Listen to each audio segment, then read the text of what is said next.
안녕하십니까, 소 대표입니다. 2025년 1월은 상당히 많은 일이 있었습니다. 저희가 이제 거의 맨 마지막 주에 와서 오늘 이제 영상이 이제 구성되는 자료의 데이터들은 1월 23일 기준이고요. 1월 23일 기준으로 수익률이 대부분 정리가 됐구나라고 보시면 될 것 같고요. 이 1월 달에 트럼프 행정부가 들어서면서 행정명령을 시작으로 해서 시장에 큰 반향들을 일으키고 있습니다. 저희가 가장 중요하게 생각하는 부분은 아무래도 그러면 미국 투자는 어떻게 해야 되고 기술주는 어떻게 갈 것이고 1월달 봤더니 안전하다고 생각하는 커버드 콜의 수익률을 어땠는지 요약을 한다고 한다면 2025년을 투자하는 데 있어서 좀 공격적인 투자와 안정적인 투자 측면에서 저희가 가장 중요한 핵심적인 힌트를 얻을 수 있을 것 같습니다. 왜냐하면 한 해의 수익률이 대부분 1월달에 그 방향타가 나오는 경우가 많았기 때문인데요. 그 방향타를 한번 확인해 보시겠습니다. 일단 결론을 먼저 한번 보시면 미국 ETF들, 그러니까 타이거 S&P 500 ETF고요. 그리고 타이거 나스닥 100 ETF입니다. 이 ETF들의 규모는 한 8조가 조금 안 되거나 한 5조 정도이기 때문에 상당히 큰 ETF들입니다. 이제 타이거 브랜드, 미래에셋 브랜드고요. 주식형 ETF에 있어서는 이제 미래에셋이 거의 왕좌에 올랐다라고 이제 이야기까지 나오기 시작했습니다. 하지만 여전히 국내에서 1위는 코덱스 CD금리 ETF인데요. 이거는 삼성자산 운용 브랜드고요. 이 부분을 보게 되면 가장 크긴 크지만 이 ETF가 채권 ETF구나 라는 것을 눈치채셨을 것 같아요. 그 부분은 국내 투자의 가장 큰 지형이라고 할 수 있는 주식 위주의 ETF 투자에서 채권 ETF가 가장 큰 규모를 가진다라는 것은 상당히 의미가 있고 지형이 많이 바뀌었구나 라는 부분이고, 그리고 주식 내에서도 삼성이 아니라 미래에셋이 1위를 차지하고 있다는 부분도 사실 큰 지형 변화를 의미하고 있습니다. 그런데 이 빨갛게 표시되어 있는 ETF가 사실 눈에 들어오죠. 이게 비과세거든요. 이게 배당소득세를 내야 되는 투자자들, 즉 해외 주식 ETF를 투자하고 있는 사람들은 이제 배당소득세, 그러니까 돈을 벌게 되면 배당소득세 형태로 이제 과세가 되는데요. 그렇게 되지 않고 비과세가 된다는 것은 아무래도 국내 주식이구나. 그 친구가 올해 들어와서 5%나 올랐구나 라는 부분을 제가 다음 페이지부터 글로벌 주식 ETF들과 비교하면서 한번 설명을 드리도록 하겠습니다. 글로벌 증시 흐름을 한번 쭉 짚어보게 되면 앞서 제가 말씀드렸던 게 코덱스 200인데요.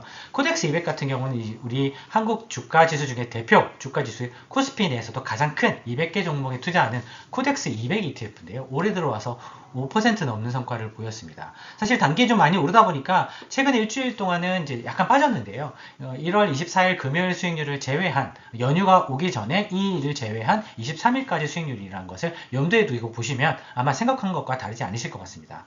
그리고 저희가 알고 있는 미국의 S&P 500 같은 경우는 올해 들어와서 마이너스 0.6%, 그리고 인도 같은 경우는 6%가 빠졌고요. 일본도 빠졌고 중국 본토도 빠졌습니다. 이런 부분들이 사실 놀랄 부분인데요. 연초의 승자는 미국도 일본도 인도도 아니었습니다. 혹시나 생각했던 중국도 아니고 유럽이었습니다. 유럽. 근데 이 유럽에 있어서도 유럽의 대표 유로스탁스 50개 종목의 성과가 되게 좋았던 부분도 있는데요. 한국 투자자라고 하면 이 H, 즉 해지가 되어 있는 ETF에 투자하는 것이 핵심이었습니다. 저희가 지난달 영상에서도 사실 여러 번 설명을 드렸었는데 올해 환해지가 특별히 중요한 이유에 대해서 충분히 설명을 드렸던 것 같고요. 한국인 입장에서 해외 투자를 할 때 성과를 좋게 낼 수 있는 방법, 기회 손실을 줄일 수 있는 방법 중에 하나가 환율에 관련된 부분이었는데, 환율에 관련된 부분을 미리 방어를 해놓고 투자하는 것이 좋겠다라는 부분이었고요. 그러다 보니까 해외 투자를 했음에도 불구하고 특히 유럽 주가지수가 많이 올라서 5%대, 그리고 한국 주가지수도 많이 올라서 5% 정도 성과를 기록했다는 것이 상당히 시장에, 특히 국내 증권사들이 이야기했던 것과 전혀 다른 부분이 되겠습니다. 그러면 미국을 중심으로 한 투자 전략을 또 한번 분해해서 한번 말씀드리도록 하겠습니다. 사실 미국 투자에 있어서는 대표적으로 기술주 위주의 투자를 하고 있는 나스닥 투자가 있을 것 같고요. 그리고 배당을 위주로 하고 있는 다우존스에 투자하는 방식들이 있습니다. 그러면 좀 공격적인 게 나스닥이라고 볼 수 있고요. 그리고 좀 보수적인, 그러니까 상당히 이제 배당 위주의 투자라고 할 수 있는 게 다우존스 투자, 특히 배당 다우존스에 투자하는 방식이 될 것 같습니다.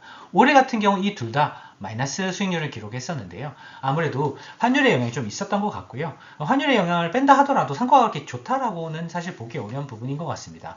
왜냐하면 미국 나스닥 지수가 최근 일주일 사이에 꽤 반등이 세게 나왔는데 1.2% 정도 성과를 냈음에도 불구하고 올해 전체적으로 봤을 때는 성과가 마이너스라는 부분이 참 안타까운 부분이 되겠습니다. 하지만 아이러니하게도 이 트럼프 정부가 이제 올라온다, 트럼프 정부가 시작된다라고 이제 사람들이 봤을 때는 트럼플레이션이라고 부르는 트럼프 정부가 인플레이션을 일으킬 것이다라는 부분 때문에 우려가 컸던 거고, 그러다 보니까 미국 국채 수익률들, 즉 금리가 급등하기 시작했는데요. 그러다 보면 이제 채권 수익률이 떨어지지 않겠습니까? 근데 오히려 최근 일주일 사이에는 오히려 이 채권 가격들이 올랐습니다. 금리가 떨어졌다는 얘기가 될 것 같고요. 올해 들어와서도 금리가 폭등한 거에 비해서는 거의 성과가 손실이 나지는 않았습니다. 그 이유 중에 하나가 앞서 말씀드렸던 이 환해지, 그러니까 환율에 대해서, 그러니까 달러를 투자하는 부분에 대해서 달러 가치가 떨어지게 된다, 원화 대비해서. 단기적으로 너무 달러 가치가 슈팅을 했기 때문에 달러 가치가 추가로 강세를 보이기 어려운 부분을 만약에 생각하셨다고 한다면 해지 형태로, 즉 환율에 대해서 손실이 나지 않는 형태, H가 붙어있는 이런 펀드들로 활용했다고 한다면 아무래도 채권에서도 크게 손실을 보지 않고 오히려 최근 일주일 사이에서는 성과가 플러스가 났다 라는 부분이 상당히 흥미로운 부분인 것 같습니다. 그리고 이런 이제 뭐 나스닥뿐만 아니라 미국 주식에 대해서도 뭐 탑3, 탑10, 탑5 이런 형태로 투자하는 ETF들이 있는데, 이런 집중 투자가 어떻게 지금 성과로 나타나고 있는지도 한번 요약해서 보여드리겠습니다. 일종의 이제 집중 투자 방식이 있는데요. 뭐 탑10, 탑3 이런 방식들의 투자 전략이라고 볼 수 있죠. 이런 집중 투자 전략의 승자는 과연 누구였느냐 보게 되면 미국 테크 탑10 인덱스를 봤을 때 올해 마이너스 2.4%, 그리고 테슬라 밸류, 그러니까 집중 투자 중에서도 특정 테마에 집중 투자하는 방식인 거죠. 마이너스 5% 손실이 났습니다. 근데 아이러니하게도 가장 그래도 나스닥 100과 같은 분산 투자가 꽤 돼 있는 같은 경우는 마이너스 1%밖에 손실이 나지 않았거든요. 상대적으로 보면 이렇게 집중 투자, 그리고 특정 테마에 몰빵하는 이런 형식의 투자 방식이 올해 성과가 좀 많이 부진하구나 정도를 꼭 체크해야 될 부분인 것 같습니다. 즉 안전하라는 커버드 콜 역시도 이런 부분, 즉 기초자산에 대한 영향을 벗어날 수는 없었을 텐데요. 그 부분도 한번 같이 보시겠습니다. 커버드 콜 같은 경우는요, 아무래도 올해 가장 성과가 그래도 좋았던 것이 미국 30년물 국채 커버드 콜이었습니다. 물론 이거보다 조금 더 성과가 좋은 채권 ETF들도 있었는데요. 이게 해지가 되어 있는 ETF가 많지 않다 보니까 이렇게 저희가 가지고 왔고요. 아무래도 국내 투자자들이 가장 사랑하는 미국 국채 30년물이다 보니까 저희가 이 부분을 가지고 왔습니다. 올해 들어와서도 사실 성과를 플러스를 냈거든요. 생각해보면 앞서 말씀드린 것처럼 미국의 국채금리가 조금 반등을 좀 세게 해서 좀 국채 수익률 자체가 향후에 금리를 내리지 못할 것이다 라는 우려 때문에 금리가 좀 많이 올라가고, 트럼프 정부가 시작된 것 때문에 금리가 좀 더 올라가고 이랬는데도 불구하고 최근 일주일 사이에 금리가 상승했던 폭들이 거의 다 반납이 되면서 오히려 성과가 연초 기준으로 플러스 나는 커브드 콜 종류 중에서도 거의 뭐 유일하게 미국 투자 커브드 콜 중에서도 성과를 낼 수 있는 그런 ETF였던 것 같습니다. 사실 이제 배당 위주로 투자하는 배당다우 커브드 콜 같은 경우도 올해 손실이 났고요. 사실 안정적이라고 보여지는 배당 주식의 커브드 콜인데도 불구하고 그런 부분이 있었고, 미국 나스닥 100 같은 경우도 손실이 좀 났습니다. 콜 프리미엄이 있어서, 즉 파생 상품을 콜을 발행을 해서 거기서 받는 프리미엄으로 인해서 수익률이 어느 정도 방어가 되는데, 하락에 대한 수익률이 방어가 되는데, 그럼에도 불구하고 손실이 났다는 것은 프리미엄을 받아서 메이크업 할 수 있는, 그러니까 방어할 수 있는 손실 이상으로 지금 기초지수들이 손실이 나고 있구나 정도로 보시면 크게 무리는 없을 것 같습니다. 근데 문제는 이렇게 탑10 커브드 콜, 그러니까 특정 이제 10개 상위 종목에 집중 투자하는 방식이 이 커브드 콜 내에서도 손실이 극대화되는 현상을 지금 보이고 있습니다. 따라서 지금 올해 투자에 있어서 가장 중요한 핵심 키워드를 한번 저희가 정리하고 이 영상을 한번 마감해 보도록 하겠습니다. 2025년 딱 들어와서 그 실체를 한번 까봤더니 일단 올해는 성과가 좀 크게 내기 어렵겠다. 트럼프가 이제 아주 높은 금리에 대해서 불평불만을 하고 있지만 여전히 높은 금리, 물가 때문에 금리를 못 내릴 수 있는 부분, 그리고 2023년에 이어서 2024년에 주가가 너무 올라가다 보니까 좀 부담스러운 미국 주가, 그리고 트럼프 코멘트로 인해서 시장이 너무 자주 흔들린다는 부분, 이런 갈등 요소들 때문에 주가도 높고 금리도 높고, 그리고 트럼프라는 정치적 리스크도 좀 있고, 이런 부분 때문에 아무래도 올해 성과는 특히 주식이라든지 채권에 있어서 투자에 있어서 수익률은 아무래도 좀 비과세가 되게 중요한 부분인 것 같습니다. 확실하게 얻을 수 있는 수익이다 보니까요. 그래서 이런 비과세에 해당되는 자산 투자가 사실 중요한 부분인 것 같고요. 글로벌 투자에 있어서도 지난달까지만 하더라도 뭐 일본이라든지, 그리고 뭐 중국 주가 지수의 반등, 뭐 투자 혹은 소비의 어떤 영향 때문에 중국 주식을 새로 봐야 된다라는 이제 부분, 그리고 글로벌 성장에 있어서 중국이 좀 죽었으니까 인도를 투자하면 된다라는 국내 증권사들의 코멘트가 막 엄청나게 쏟아졌었는데요. 요즘 보면 조용해졌습니다. 사실 그런 코멘트를 하는 증권사들이 싹 사라진 것 같고요. 그러다 보니까 가장 중요한 것이 글로벌 시장 내에서도 막연하게 많이 올라갈 것 같은 부분이 아니라 저평가되어 있어서 글로벌 시장 내에서도 매력적인 부분, 저희가 지난달에 말씀드렸던 뭐 아르헨티나라든지 브라질, 뭐 이런 멕시코 이런 것 같은 남미 같은 경우가 이 트럼프의 어떤 위협에 따라서 주가가 많이 늘린 부분이 있었는데요.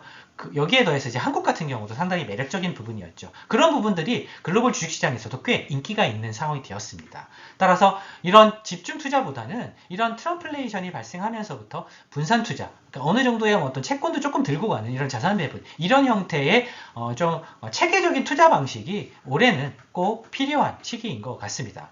특히나 주식 내에서 이제 커버드 콜 갖고 나는 안정적으로 투자할 거야 라고 생각하시는 분들도 계신데 그 부분이 분명히 10% 전후 수익률을 내기 위한 괜찮은 이제 수단이긴 하지만 문제는 기초자산 가격이 만약에 연초에 손실이 크게 난다라고 한다면 아까 탑10 혹은 이제 나스닥 인덱스 이런 것들이 마이너스가 난다라고 한다면 사실 연초부터 이렇게 손실이 나면 연간으로 봤을 때 안정적인 10% 성과를 사실 내는 게 어려운 부분이 분명히 생길 수도 있을 것 같습니다.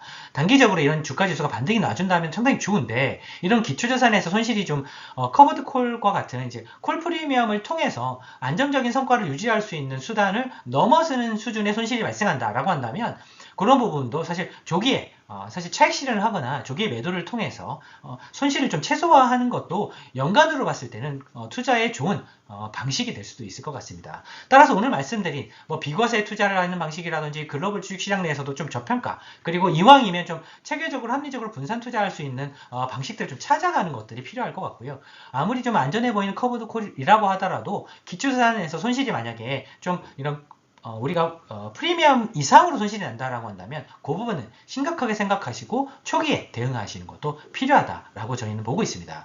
오늘 말씀드린 부분 중에서 저희가 가장 중요하다고 생각하는 부분들을 정리를 해드렸는데요. 오늘 포인트 중에서 만약에 글로벌 주식시장 내에서 저평가되는 부분 그리고 비과세에 해당되는 수단 중에서도 굉장히 매력적인 부분 이런 것들을 저희가 또 찾게 된다고 한다면 또 다른 영상을 통해서 저희가 영상을 만들어서 공유드리도록 하겠습니다. 감사합니다. 소 대표였습니다.